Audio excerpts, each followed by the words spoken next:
everyone. Welcome to the Power Hour, Optometry's biggest and longest running show. I'm your host, Eugene Schatzman, and we've got a great show with a very interesting concept for you today.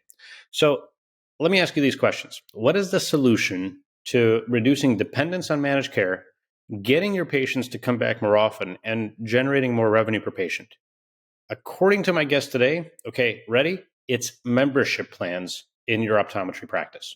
So Jordon Comstock has built a whole company creating membership plans for dentists, and I got a chance to talk to him today about how this could potentially work in optometry. They currently manage membership plans for over 100,000 patients in dentistry. So he definitely piqued my interest, and I wanted to see what could apply for us. So how would it work? Imagine this. Your patient pays you, not the managed care company, a monthly fee. Call it $15, $25 a month, whatever. And you decide what the allowance looks like. Jordon gives us some sample plans during the episode, and that's basically the gist of it. But there's a lot more that we can discuss, including retention data, what's the revenue per patient increase, implementation strategies, how do you attract patients to join your membership plan, compatibility with other things like financing and other insurance plans. And the reason I did this is because I love learning what other industries are doing. So hopefully this is an eye-opening episode for you. Quick reminder, subscribe on YouTube, Spotify, Apple, wherever you get your podcasts. I love that I get to make these episodes relevant to our industry, and it's all based on your insights and feedback. So please reach out to me, eugeneschatzman.com, or on the Power Hour website. Give me your feedback, your insights. I'm always looking for ways to be the best possible resource for you. Again, that's eugeneschatzman.com. Okay, and now on to today's show with Jordon Comstock. All right, Jordon, welcome to the Power Hour. Excited to have you on the show. Yeah, man, I'm super pumped to be on the show. How you doing? I'm doing great. And, we've got a lot to cover today. And this topic of membership plans is going to be somewhat foreign to our industry, but it's not foreign to other industries. I think we're just going to kind of start right where it matters most. You've seen this in dental. Yes. Talk about why practices are looking to reduce dependence on managed care. Yeah, so managed care and insurance, there's a lot of red tape. Every time I talk to a practice owner, there's a lot of frustrations around that. A lot of red tape and admin work to really be able to collect the revenue that you're supposed to collect. A lot of restrictions, a lot of changes, and reduced profit margins, which is a big deal, right? I often say there's really three things that insurance companies do to practices, and they hurt your cash flow, they reduce your profit margins, and then they jeopardize your relationship between your patients. What does that mean? Well, patients are often confused. How does insurance work? We don't know. You signed up for your plan. We don't really know your plan. And there's a lot of confusion from the patient experience standpoint. So a lot of practices, both in dental and in optometry, are now beginning to realize they need to reduce dependence on these insurance or managed care plans. And they're creating their own membership plans to, one, improve the patient experience, and two, improve the margins, the profit margins of the practice, which is my favorite thing to talk about. Well, and I've had the former CEO of VSP Sure. on the show as well, and he talks about how the relationship between the practice and the managed care provider shouldn't be one about, oh, hey, we're bringing you dollars. It should be more about, hey, we're bringing you patients because we started with the patients and we're referring them to you. But I think you're talking about a completely different approach, which is that, once the patient's in your office, they're yours, right? And you can have your own marketing that brings those patients in. And once those patients are there, let's talk about the opposite of your three things. Let's increase the margins. Let's increase loyalty, and let's make sure that those patients are and make sure those patients are spending what they need to be spending inside of your practice. Yes, exactly. Well, there's a cost to acquire new patients, and often as practice owners, we don't understand that because it's coming from an insurance company. But the truth is, when you're working with an insurance company or managed care plans, the cost comes in the form of a discount off of your services.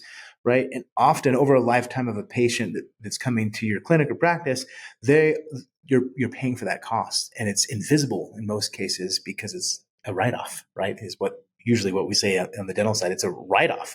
So you're writing off your fees, in exchange for these patients. So if you were to kind of reverse engineer that revenue mechanism for the practice, it really costs a lot of money to be on these managed care plans in terms of the write-offs.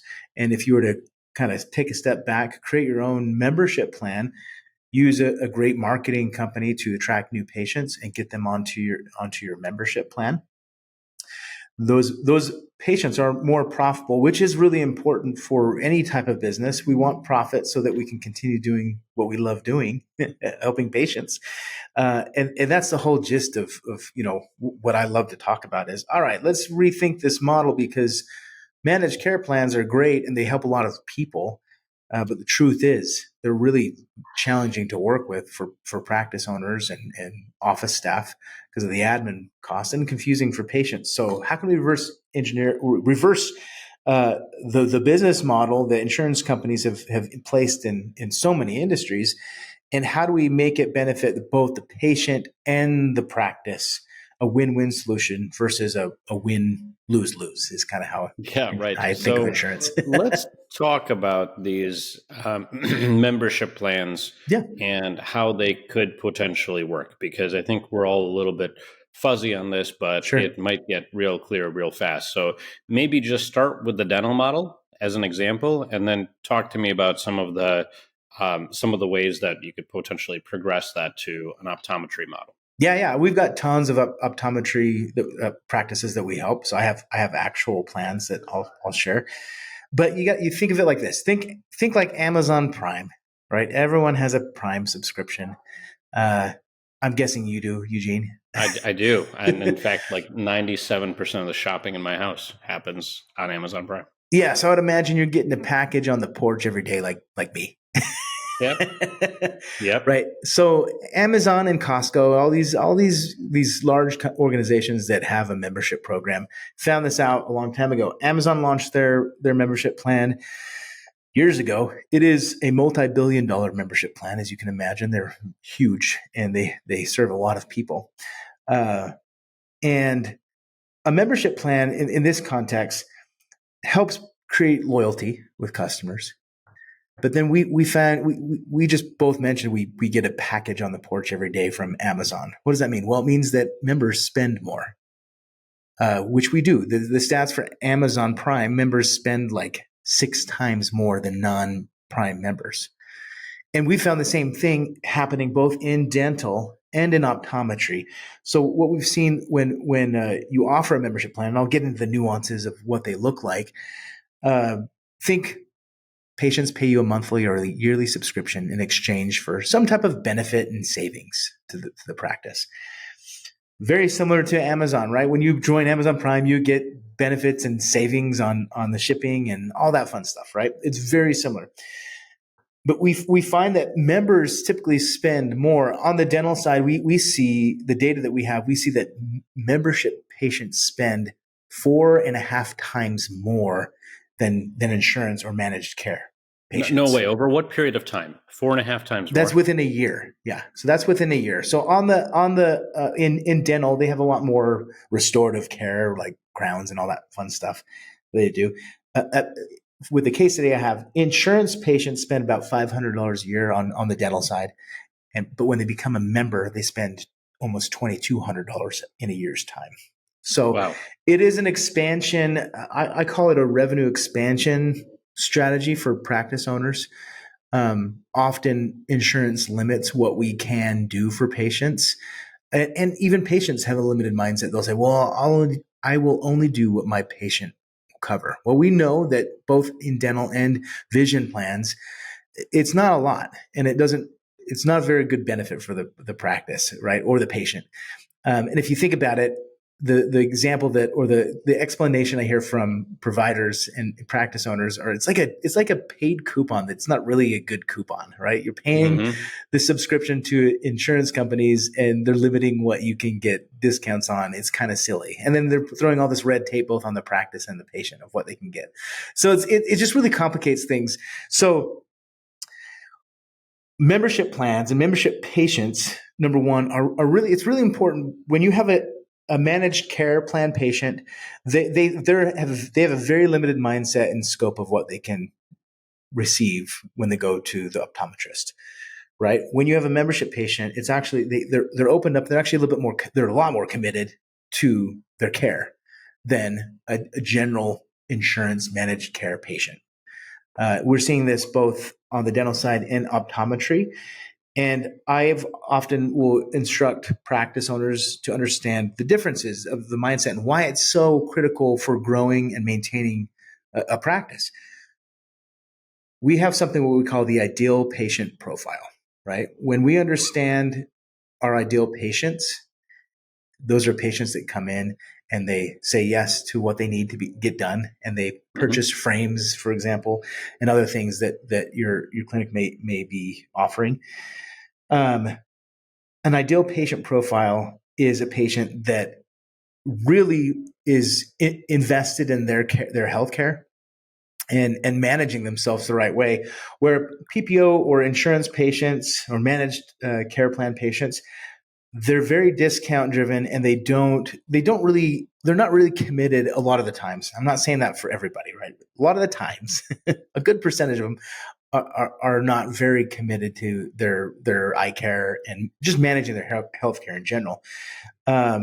We found with membership patients, they're way more committed and end up spending way more, a lot.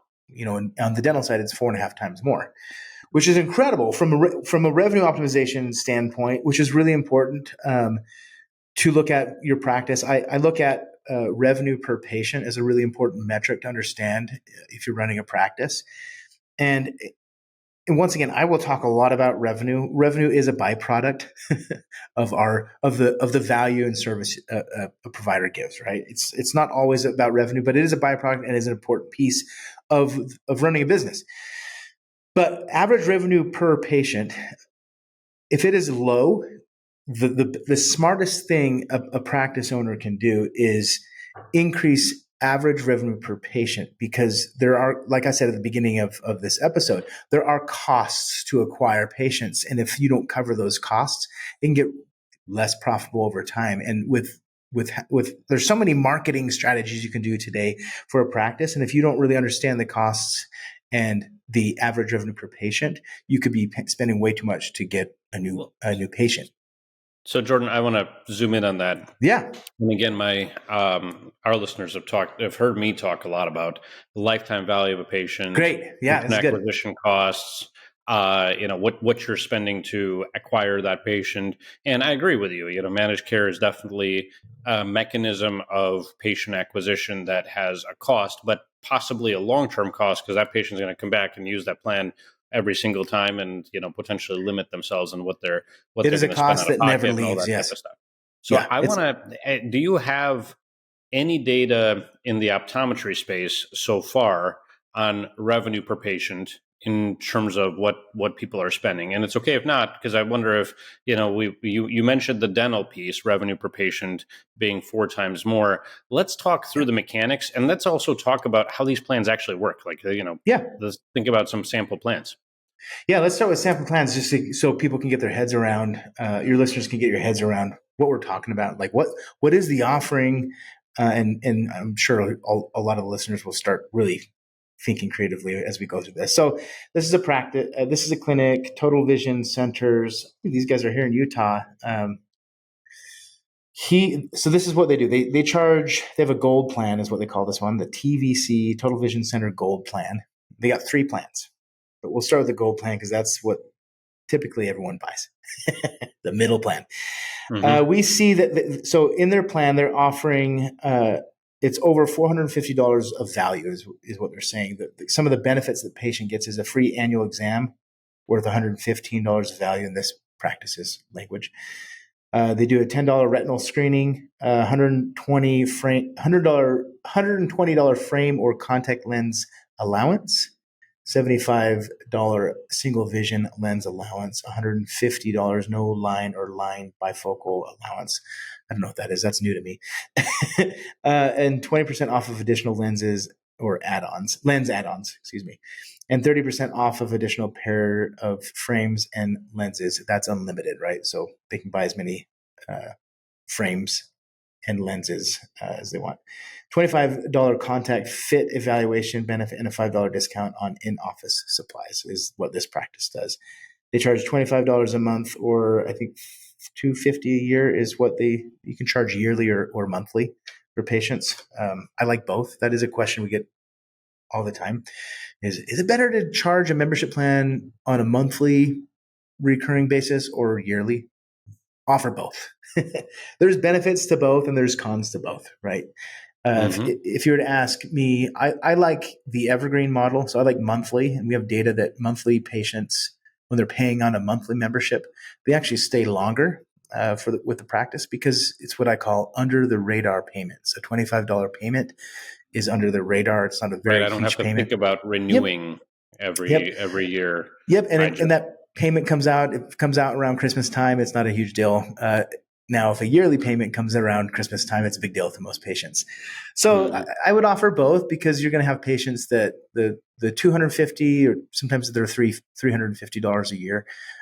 Those payments aren't a big deal to certain types.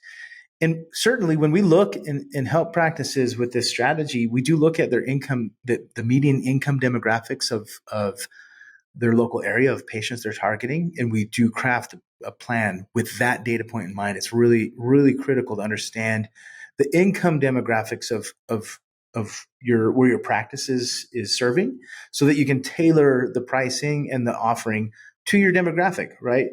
Often practices will charge too high or too little. If it's too high, you don't get adoption of patients, right? And if it's too little, then you're not profitable. We want to make sure you're profitable. That's how you keep the doors open and you serve more patients. So is that the sweet spot, about $25 a month? Yeah, that's the typical sweet spot. Now, it all depends on the offering, right? I have another one. Let me look at this one. Well, I don't think these guys show their pricing right off of their website. But $25 to $35 a month seems to be the sweet spot, depending on your income demographics. Now, if the income demographics of an area a clinic is serving, you can then certainly increase the price, the monthly price point. But that seems to be the range on the optometry side. No, I just have, for this other plan, I just have the benefits they offer. So $10 for retinal screening. I would imagine they're very similar. You don't see too many plans that are like, oh, wow, this one's like 9 day different from the other. It's a basic offering that allows patients to easily understand, how to work with your practice. Yeah. So from a patient perspective, this is, it's similar to what they might pay for vision insurance, or maybe a little bit more, a little bit less, depending on which plan they pick for vision insurance. Just depends. But how does a practice, I'm thinking about this, how does a practice present this to a patient, and what have you found that works when having the conversation with a patient about it? Yeah, so here's a stat. Over half the United States doesn't have vision insurance. It's a big deal. Like, it's the same on the dental side. Over half the United States, they just don't get dental insurance. Same with vision. So there's a large market, a large population of people that just simply don't have a plan.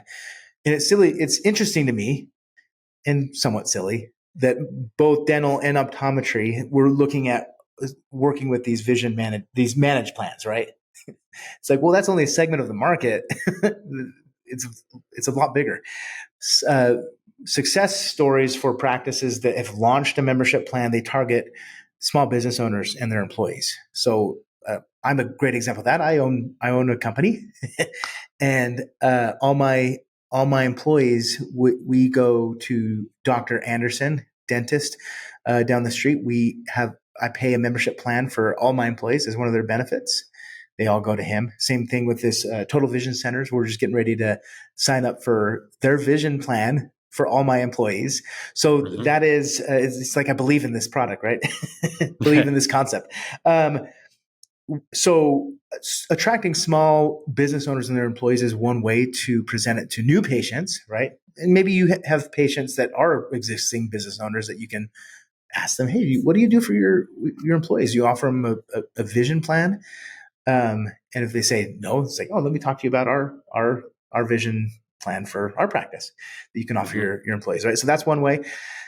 People that lose their insurance benefits, both on dental and vision, are 55 and up. The ages 55 and up that are getting ready to retire. Those communities are really well. You can often find in any neighborhood, in any city, you can find a 55 and up neighborhood or community, and they often need the most type of care, right? This is the same on the dental side. Their eyes are wearing out. They're having more problems. I think one of my employees, she's in that range of age, and she has a whole lot of eye issues.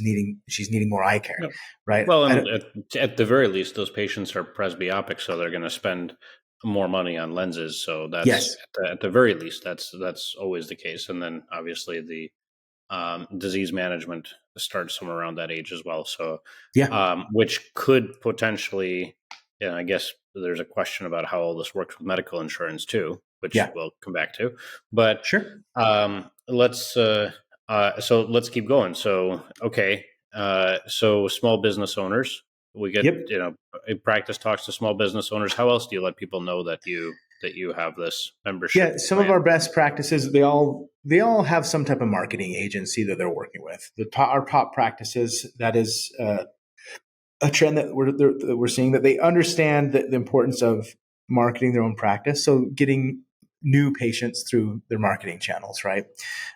Existing patients is always the easiest low hanging fruit because they already have an existing relationship with the practice, right?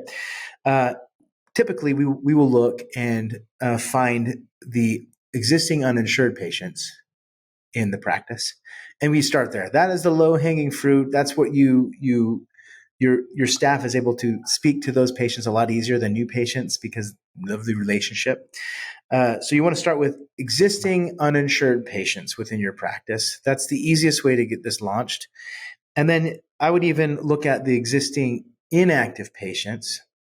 What range in optometry do you guys look at? Like 18 months, and is that inactive, or what's an Yeah, I inactive think patient look like? typically you'll go 2 years out, becomes inactive, but Okay. I actually encourage my clients to reactivate all the way back to 60 months.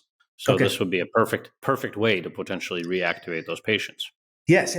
So yeah, this acts as, so you want to invite your existing uninsured patients first. You want to invite your inactive patients because oftentimes inactive patients don't have any type of insurance or managed care. So they get a little lazy and they forget, or they think in their mind, well, I can only go to the eye doctor if I have insurance. That is a common mindset between patients. So it's like, the truth is, we know that's not true. They can go see any service provider for any industry for whatever service they need, right? But insurance, for some reason, has gotten into the patient mindset, both on dental and even medical. It's like, the truth is, you can go see a service provider if you don't have insurance. It doesn't Hmm. matter.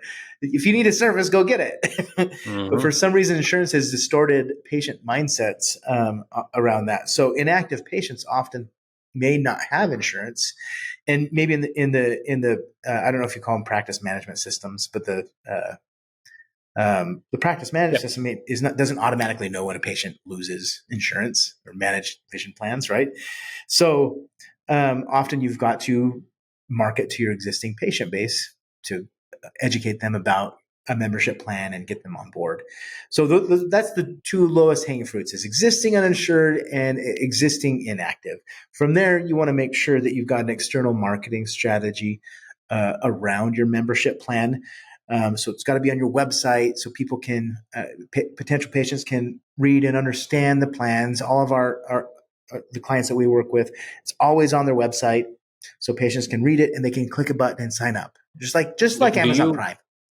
do you think that do you call them membership plans in front of patients, or do we call Yeah, them something else? yeah. So there's various amounts of words. I like membership plans because it's like a club and you're a member of our office, right? I personally like that, but this practice that I showed you first, I believe they call theirs like a savings plan. That's a common Hmm. a word to use. Sometimes they call them vision clubs, right? This is our club. Welcome to our club. But membership plans are pretty common. That's the most common. Uh, Membership plans, discount clubs, savings clubs, savings plan. Those are you see in-house something in-house yeah, plan. in-house plan. You don't want to call it, hey, join our insurance plan, because it's not insurance. Insurance is a Right. risk-bearing model. This is not a risk-bearing model. This is a direct pay model. And that's often when you label it as insurance when it's not insurance, you just don't want to play that game. You don't want to get into insurance regulation territory because it's not. It is a direct pay model. It's a efficient cash paying model, if you will, that allows a practice to generate predictable recurring revenue and patient loyalty. So what have you found? The patients that are, and I'm sure it's a little bit different in dental because I don't think I think we in optometry have a little bit of a envy of the dental model because somehow dentists have convinced patients that you really just got to be there every 6 months or your teeth are going to fall out or something. Yes, they've done a good job we, there. Yep. We have not been able to convince patients that your eyeballs are going to fall out if you're not back in. Yeah, you're not going to get cavities in the eyeballs. Yeah, Nope. right. So we've got a little bit of ways to go there anyway. But on the side of what have you seen in terms of, I guess, the variability with patients who come back if they don't have a membership plan versus patients who come back if they do have a membership plan? What's the likelihood that that patient's going to come back in each one of those cases? Typically, when a patient commits, I always say this, when a patient commits with their wallet, they're most likely to come back, right? Because like I mentioned earlier, the ideal patient profile, like the ideal patient is going to subscribe or commit a subscription to a clinic, right? So they're taking their healthcare a little bit more seriously than the average patient. We can say it nicely like that, right? But yeah, patient loyalty is one of the biggest benefits of a membership plan. When a patient joins any type of membership plan, whether it's a dental or a vision plan, they're saying to the office, I am financially committing to my healthcare, and you guys are my providers, right?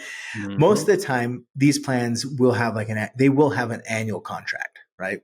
That's part of what we call the retainer agreement. So even though they may be paying monthly, most practices will have a year plan. All right, this is you're locked into the year. But you see on the membership side, I ran a data point several months ago on this. Monthly membership patients stay way longer. I think they stay like double the time of a yearly patient, where a yearly subscription patient will stay maybe the first year and the second year, but then they bounce. Sometimes they bounce in and out more often than a monthly membership, which is interesting to me because a lot of practice owners are like, well, I want all the cash up front in a yearly subscription, which logically makes sense from a cash flow standpoint. I would too. But when it comes to the patient mindset, they go in and out. They're like, oh, I'm not going to go see the doctor this year or whatever this month. Right. I'll come back. I'll come back and I'll renew. Yeah. Which is why I like the monthly, because it's the evergreen model where monthly patients just stay on like twice as long as yearly patients because of that under the radar payment. It just doesn't hurt as much, right? They're like, oh yeah, I have this. I'll go utilize my benefits this month. Oftentimes, and you can do what I would do is look at the cohort of once you start building up a membership program for the practice, you can look at the cohort of those patients and be like, hey, these guys are already committed to us. We need to get some patients in this month because it's a little light. We can go market to that cohort and say, hey, you got these benefits, come on in, right? And it's a lot easier to market to them and remind them that they have those benefits. And if you need to fill, appointments, if you're light for a month, I would imagine that in dental, there's some feast and famine months. They have a month that's called Sucktember is what they call it. I don't know if optometry has something like that. You would know more than me. Sucktember?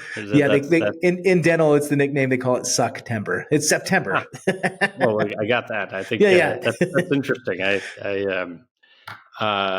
didn't know that.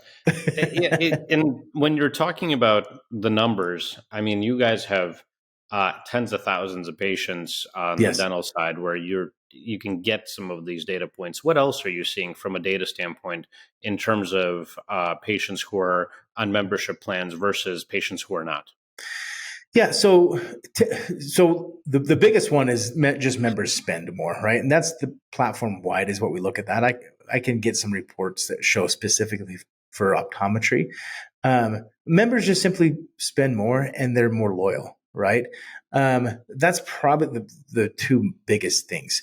The second biggest thing that benefits the practice from a data point would be, well, okay, if I launch one of these membership programs, as it matures, what is the average monthly recurring revenue? Because what we haven't talked about yet is on the business model side is that predictable recurring revenue is probably one of the most powerful revenue streams or revenue strategies for any type of business, no matter what industry you're in, right? Even managed care plans have a recurring revenue model. It's often why they have the biggest buildings in the states that they operate in, right? Is because they have predictable recurring revenue.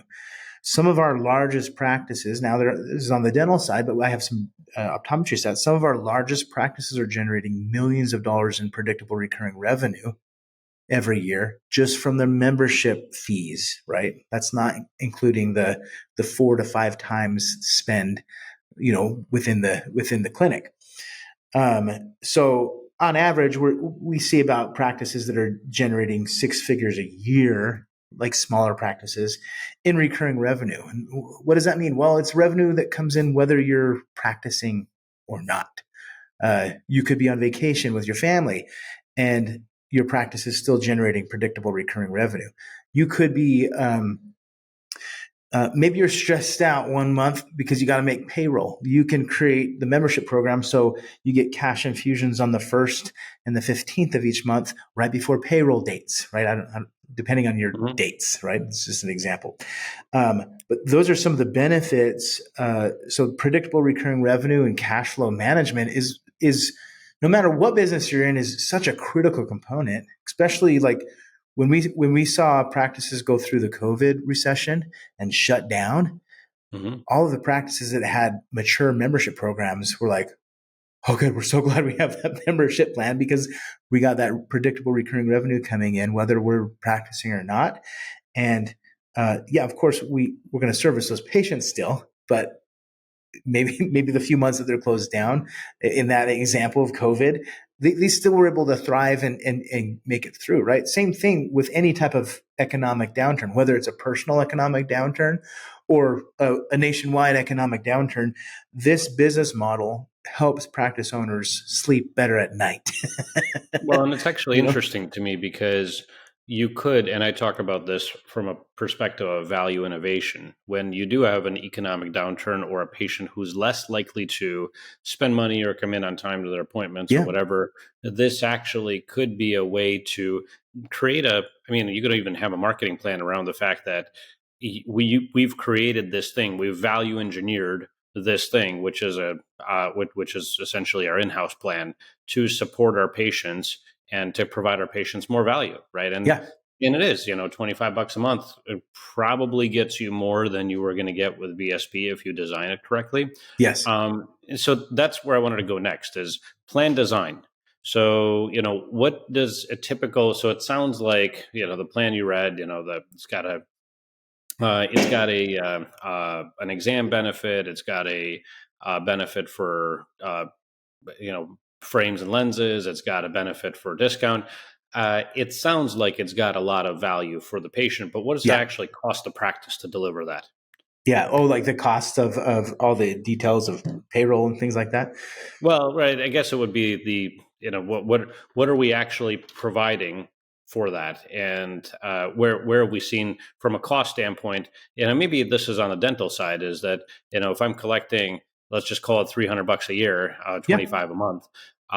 What's it actually cost me to deliver that benefit? Oh, sure. Yeah, on the optometry side, you'd be the better expert there than me right now. You guys are in the weeds of that more than I would be. You got to look at it as like within economies of scale. Most patients, 100% of patients are going to use their membership plan every year, right? What percentage of patients do?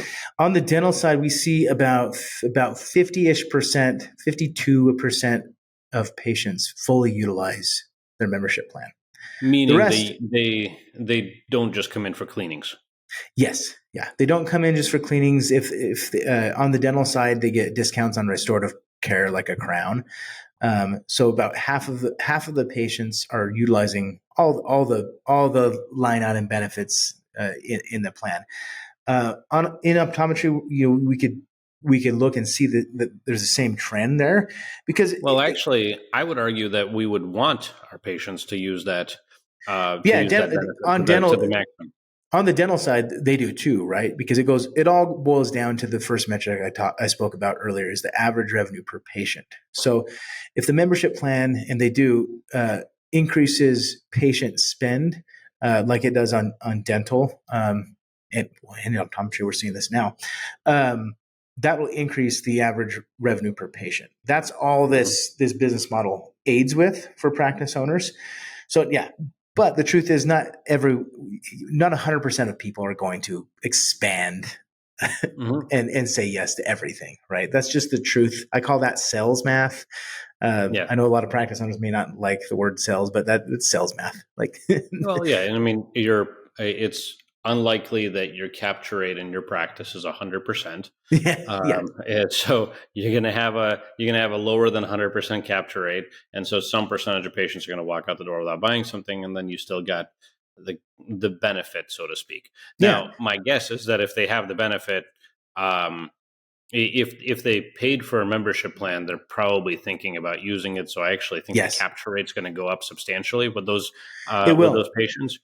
My other thought is that if you think through it intelligently, you could also think about specialty services that practices have. So, Yeah, for whether it's your dry eye treatment, whether it's your yes, myopia management treatment, whether it's your scleral lenses, the things that are high margin, high value in your practice, and you could offer you can sneak in some sort of offer in there that could potentially introduce your patients to a service they would have never even thought about, or maybe a yeah. service that you're having trouble getting pickup on.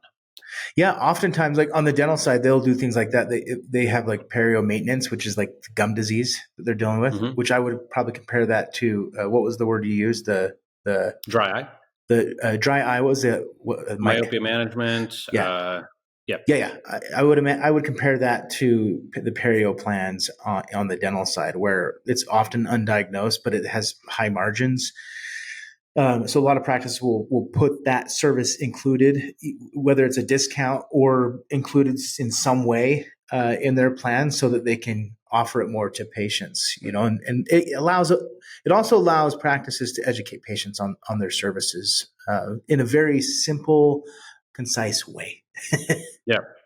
Well, and it makes perfect sense because I'm going to look at all of the benefits, and and this may be easier to talk to patients about it and say, oh, your plan includes a 25% discount on, or a 50% off discount on a first dry eye treatment. Did Yeah. you want me to schedule that for you?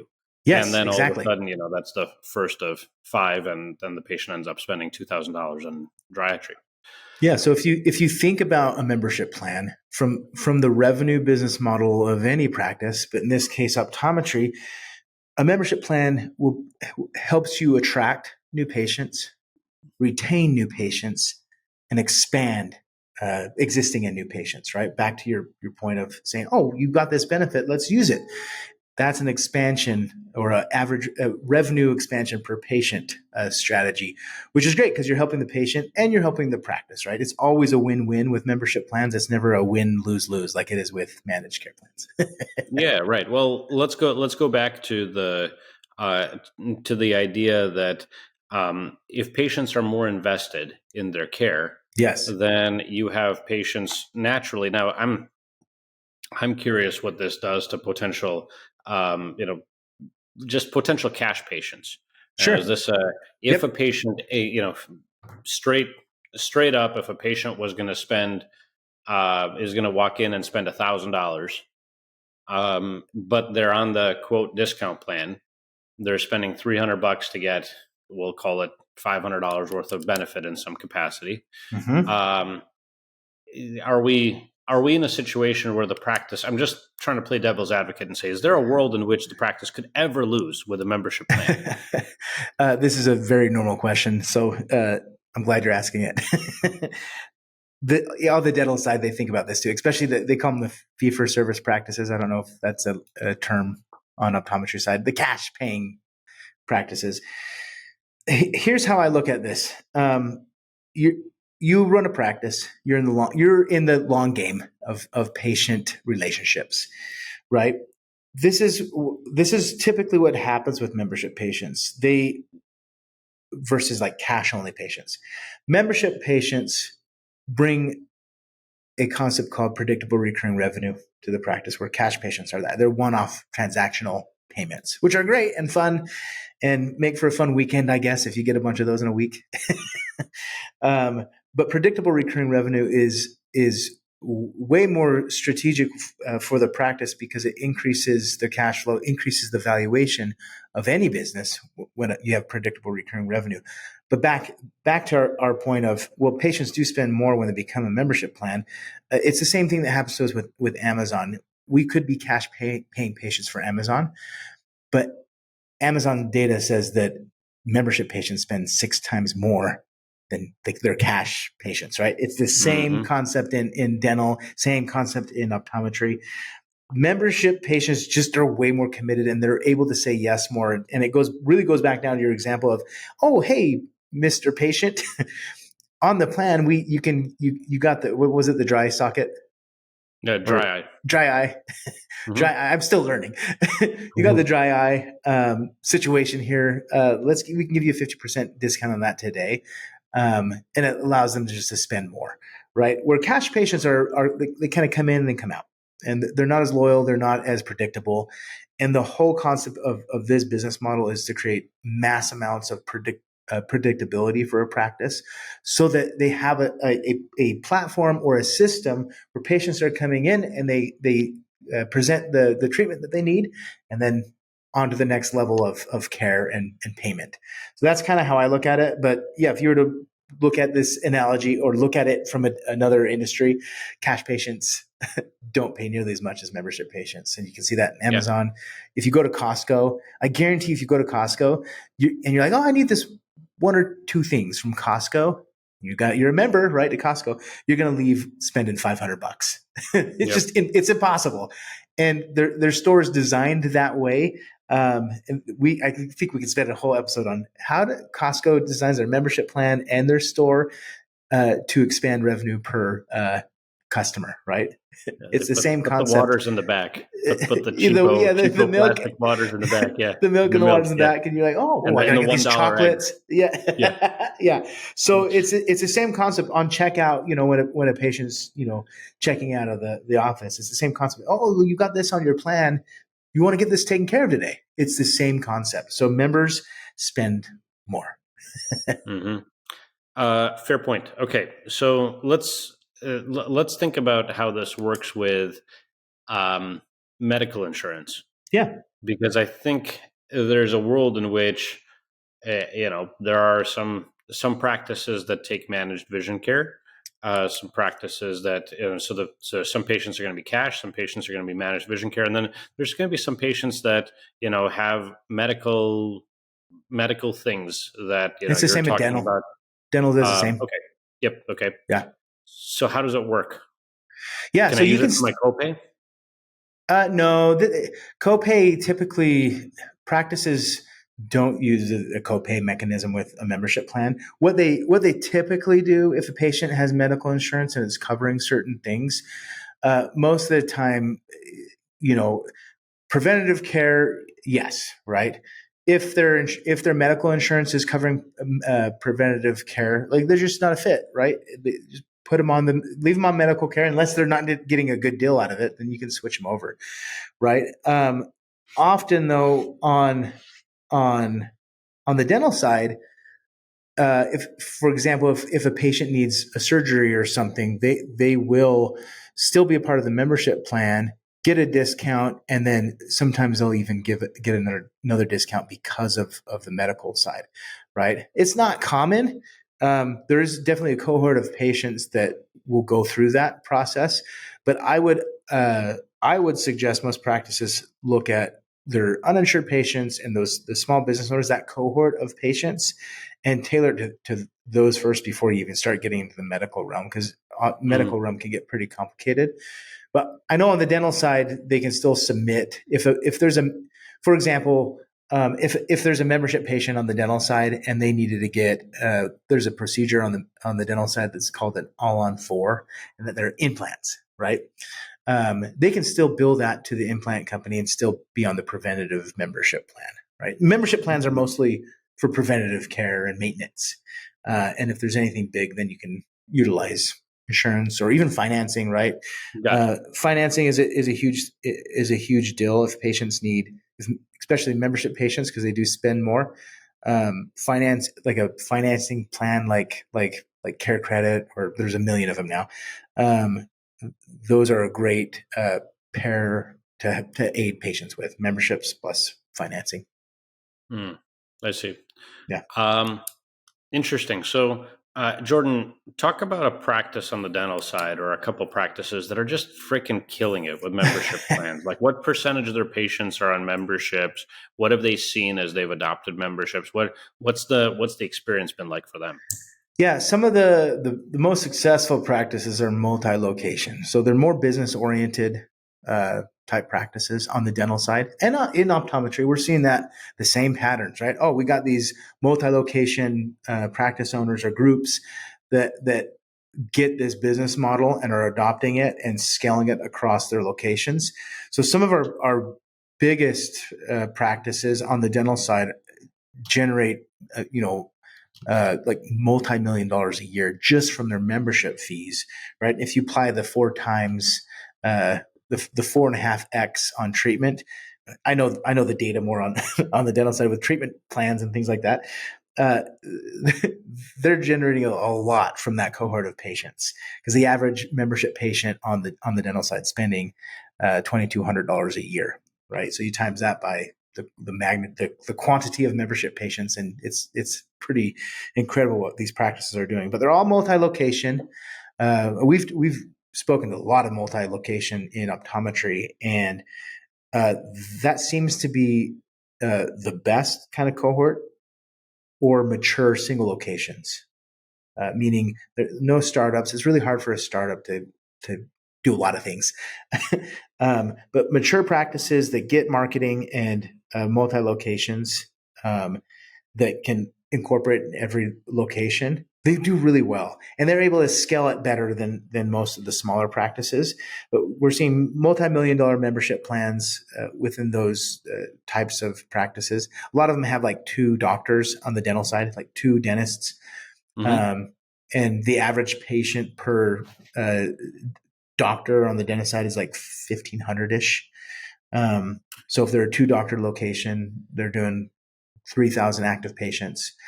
So they can be pretty large, right? I don't know what it looks like on optometry. You guys are going to know way more than that than me, because you're in the weeds. What is it? What does like an average optometry office active patients look like?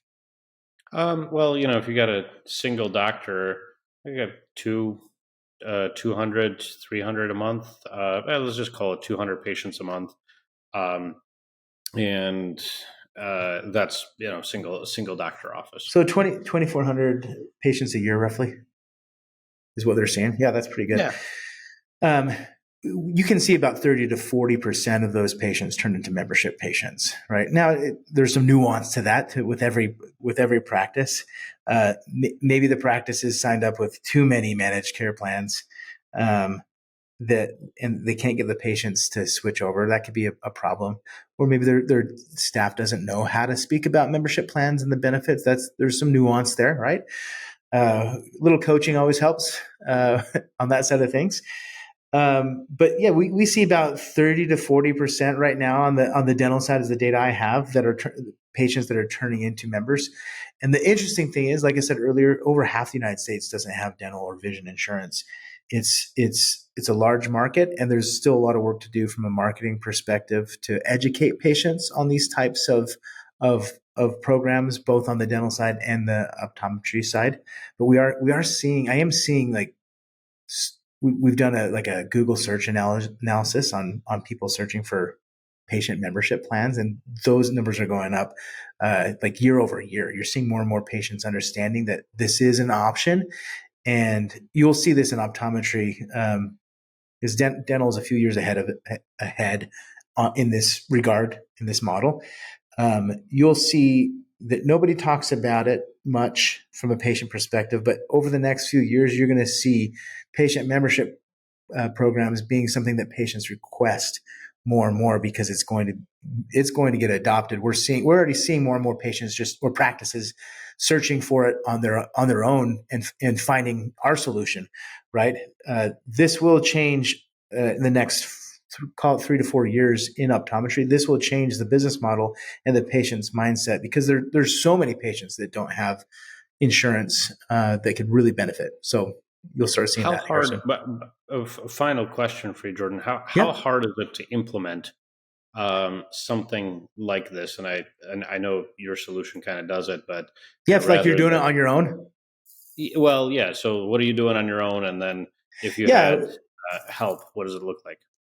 Yeah, so practices that do it on their own, it can get really tedious because you're dealing with micro payments, like $25 a month. So what I've seen on the dental side, when this was really new on the dental side, and a lot of practices were really getting this started and manually managing it, becomes really tedious after like 50 active patients, because what most practices do is they'll, at least what I've seen in the past, they'll start out with like a binder system. Like, oh, these are our patients on a binder, our membership patients in a binder. And then they'll manually run their cards each month or each year and set a reminder or sticky notes. Pretty non-scalable. So if they're managing on their own, they got to think about all the payments they got to track. And it's just not about payments. There's declined cards. How do you manage that when you start getting 100 more, 50 or more active patients in your membership plan? How do you start managing? It becomes a collections issue if you can't stay on top of it, right? And that can compound over time. Because of it's all micro payments. They're not like these $1,000 payments that we got to get that in so we can pay the bills. It's $25 a month, right? On average. So you see a lot of practices that will document it in like a binder, which is super old school and not very scalable, as mentioned. Sometimes I've seen them use like Google Sheets to like document who their membership patients are. I highly encourage you not to do that, because I've seen practices put credit card information in Google Sheets. It's not secure. Don't do that.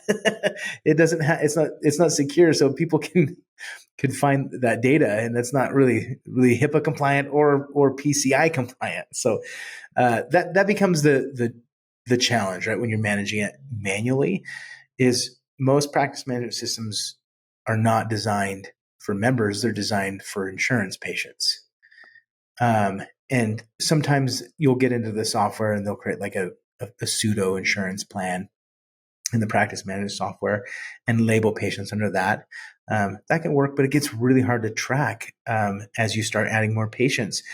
How many active patients are they? Are they really active? Are they paying? Can you log in and see how much recurring revenue that cohort of patients, what are they paying? Most of the time, practices struggle with that because there's just no real solution in the practice management system or in a Google spreadsheet or in a binder, right? Those are the kind of the three ways I see practices doing it themselves.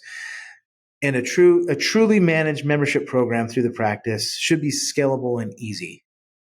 It shouldn't be so nuanced and complicated, because then it's like, oh, is this easier than insurance, or should we just stay with insurance? Mm-hmm. So where my company comes in, we have a software platform specifically for patient membership plans. That's all we focus on and all we specialize in. And our software allows them to set up the plans. We even have templates for both dental and optometry, proven templates that are gaining success. They click, I want to add this template in our optometry template base. They click add, and they simply can now integrate our enrollment page into their website. We have like a landing page that's created that patients can read and see all the plan options and choose, click, and buy. Just like signing up for Amazon Prime or it's really that easy, right? There's like a 3-step process that patients will go, choose their plan, add their members, right? Let's say they're adding all their family members, and then add their payment information, and boom, they're an active member. The practice owner or the office manager can log in. We've got a beautiful dashboard that shows how many patients are active, what's the recurring revenue, how many patients came in last 90 days, what's the next 90-day renewals look like, what's the cash flow coming in, who are the patients that had declined cards, and what is the software doing to manage that. We have an integration between all the credit card companies that pings their APIs. That's a geek word.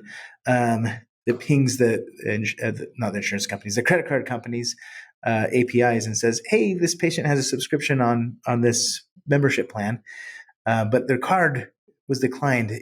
Did you send a new card? If yes, send us the details, right? So we have that type of integration with the credit card companies, Visa, MasterCard, which helps a lot, because the last thing we want to see is office staff and practice owners being like, wow, this is so hard to manage compared to insurance. And insurance is hard to manage. So it's like, no, we want to keep this simple, right? So dashboard to help keep all the metrics in line, so you know the health of your membership plan, who's on it, when the next renewal is, how many family members they have on it.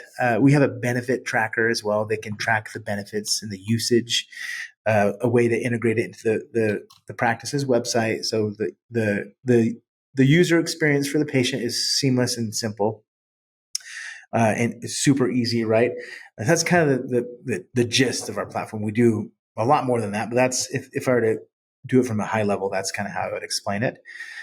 But think of our technology as just a way to, it's like if you were to have an employee manage your membership plan automatically. That's what our software does. Right? So that's great. Yeah. So it makes sense. So you've learned a lot from managing memberships for over 1,000 patients. Over 100,000 patients. Yes. In the dental space, you guys are getting yourselves started in optometry. I love the idea. I personally think that it's an interesting way to add a retention tool to the practice, right? We always talk about so important growing in 3 ways: more patients, and this could potentially help you attract more patients, getting your patients to spend more. Well, this could help you do that, and getting your patients to come back more often, and this could help you do that. So I appreciate you sharing some of your wisdom with us, Jordon. I'm looking forward to seeing some practices try this out, and hopefully we have you back on the show. Thanks so much for joining us in the Power Hour today. Thanks. If you're enjoying the Power Hour, you might be asking yourself, what can I do today in my practice that's going to make an impact? So over the years, the practice coaches and consultants at the Power Practice have helped thousands of practices improve. And they often start with one thing, and that's a proprietary methodology called the Practice Profitability Audit. For about $2,400, they look at all of your practice numbers and they stack them up against where a practice of your size could and should be. It takes about a week for them to do. And because they're so experienced, they know what your potential looks like. And they're often able to take that $2,400, multiply it several times over, and hand it right back to you in found profits in your practice in months, not years, in months. But you get to keep the much more profitable practice for years afterwards. But here's the best news. I'm going to tell you how you can have the Practice Profitability Audit completely free. See, we're really trying to get people onto the show website, which is, by the way, powerpractice.com. And then you click the Power Hour podcast button. The reason we want you there is because I want the audience participation. I want to hear your feedback, and I want to know how to make the show better for you. So you can interact with us, send us your feedback, offer your suggestions. And for a limited time, when you go there, you can also request a practice profitability audit for free. Right. We're going to cover 100% of the cost, but only for 5 people per month. And 5 people per month is all we really have capacity for, because this is a resource intensive audit, and the Power Practice coaches are generally busy serving their clients. But for 5 people a month, they've agreed to cover 100% of the cost. So it's totally free to you. So again, take action immediately in your practice. Go to powerpractice.com, click on the Power Hour podcast, interact with us, but also request a practice profitability audit today.